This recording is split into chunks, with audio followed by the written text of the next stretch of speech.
When you're looking to pass double underhooks, the first rule of thumb is making sure that you never have one in, one out. So I never want to have one arm inside his leg and one arm outside his leg. Or another problem that you can have is even if you get to double underhooks, your partner's legs are heavy.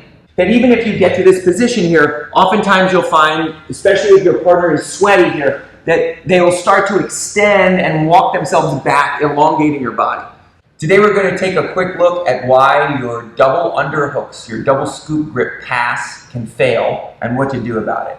So there are a lot of different ways that this can go wrong. We're going to take a look at 3 of them. So just to illustrate what we're talking about, when I talk about the double scoop or double unders, it's a case where we have our hands, both of our arms underneath our partner's legs like this here, and then either with the hands locked or hands open, we're looking to draw our partner in and start to stack to bring their knees forward and then eventually expose their back if they turtle here, right? Or if they land in the bottom of the cross side here, to pin them and then move into a top side pin, cross side pin, okay? So there are 3 major things that can go wrong whenever you're doing this pass, and we're going to take a look at what they are and how you can troubleshoot them. So the first one is, whenever we're starting looking for double unders, and double underhooks you can take proactively or you can take them reactively. So reactively might be where your partner's legs are here on your shoulders and you find yourself in a place where the knees are up by your shoulders or your biceps. Okay, it doesn't happen too often. Or you can have a case where you're being proactive because you're specifically looking for this pass. When you're looking to pass double underhooks, the first rule of thumb is making sure that you never have one in, one out. So I never want to have one arm inside his leg and one arm outside his leg. So here's the outside arm going on around the outside. Here's the inside arm. The reason is obvious. If he starts to draw me forward now, one arm is in, one arm is out, and I'm at risk of getting triangled. Even out of here, if I start to pull away, he can flip the head and go into the GG here. Boom. Okay, so we have all sorts of problems whenever we have one in, one out. So that's a no on that one. How do you avoid doing that? Well, one way is to take both hands to the inside at the same time. So if I'm prepared to go double unders, I'm going to start with my hands back, and when we lower the level, we shoot both arms in at the same time here.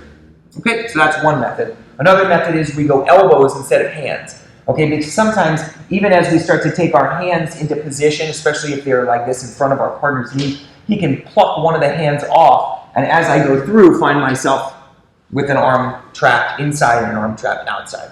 So one good remedy is elbows first here. So as we're working to pass and make my decision, I'm going to go elbows inside the body first, and then the hands will fold in this way, making it more difficult for a partner to pull the arm through. Because if he goes to pull one of my hands through now, my arms can both move in, okay? And then you're at much less risk, because your arms are shorter, much less risk of leaving a wrist out there for your partner to pull through. Okay, so that's a first remedy. The first remedy is, instead of having long arms, we start with short arms, and we take our elbows to the inside here first, okay? Okay, the next problem, or another problem that you can have, is even if you get to double underhooks, your partner's legs are heavy, okay? And if your partner's legs seem heavy when your hands are through, here, usually there may be a few things going on, but usually it's because your partner's legs are low. So when we're in the double underhooks position here, we will never try to lift really try to lift and start to pass if our partner's legs, relax a little bit here, if our partner's legs are down here. I'm not going to start to try to lift his legs from a place where his knees are on my elbows.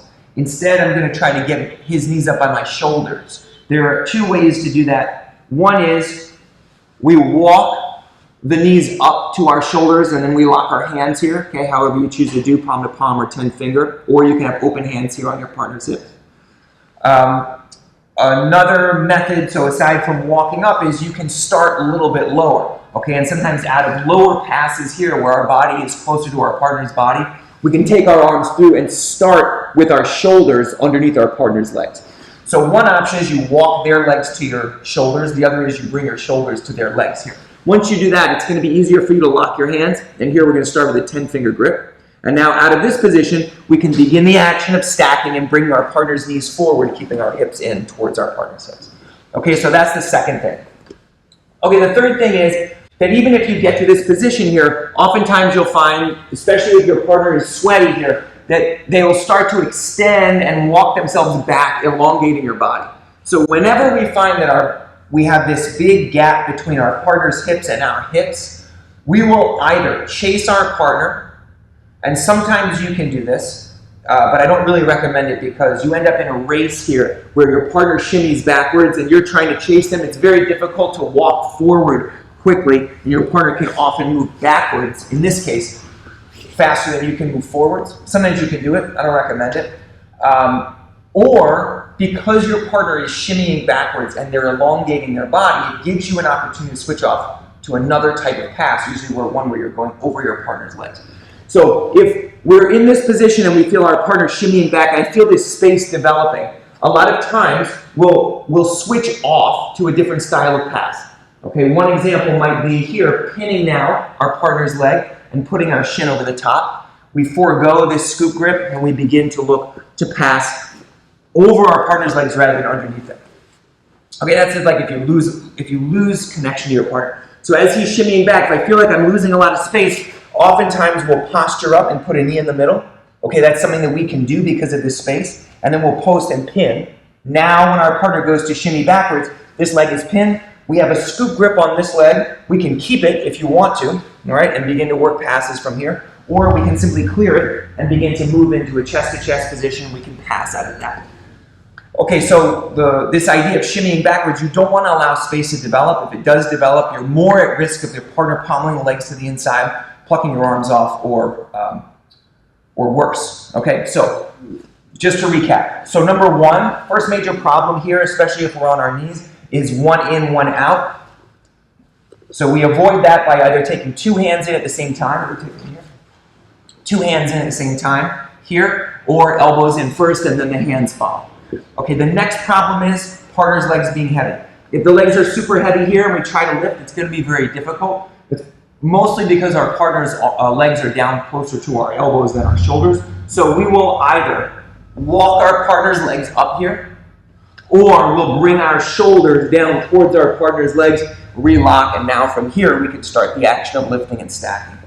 Finally, even though we're in this position, we find our partner shimmying backwards.